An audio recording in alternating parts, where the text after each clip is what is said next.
Magdamag ang ulan sa Metro Manila at malaking bahagi ng Luzon. Ganito pa rin kaya ang panahon sa weekend? Alamin natin sa ating ekspertong totoo si Ginoong Nathaniel Cruz. Magtani?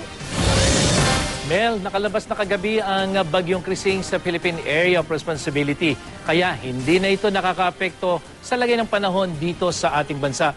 Ayon sa Pag-asa, ang bumuhos na malakas na ulan sa Metro Manila at malaking bahagi ng Luzon ay dala ng pagsanib ng hanging amihan at ng easterlies. Uulan ba sa weekend? Alam mo, Mang Tani, mayroong mga nagpaplano na pumunta doon sa Pampanga, yung makisaya sa Hot Air Balloon Fiesta.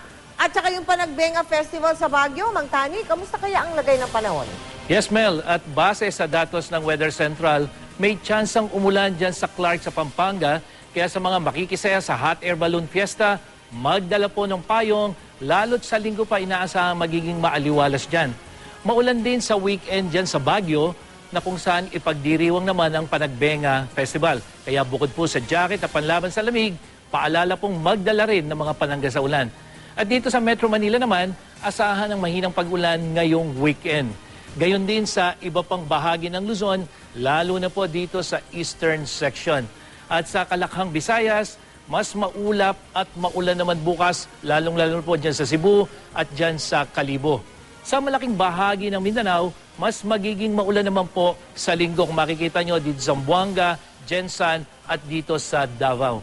Samantala, may babalaang pag-asa sa matataas na alon sa seaboards ng Luzon at sa eastern seaboard ng Visayas. At base sa wave map ng Weather Central, posibleng umabot po ng mahigit 3 metro ang taas ng alon dyan. Kaya po sa mga gumagamit ng maliliit na bangka, iwasan muna ang mga nabanggit na baybayin.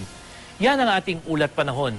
Ako po si Nathaniel Cruz para sa I Am Ready, serbisyong totoo ng GMA News. Maraming salamat sa iyo, Mang Tani. Kala mo, hindi namin alam birthday mo ngayon, ha? Happy birthday sa iyo, Mang Tani.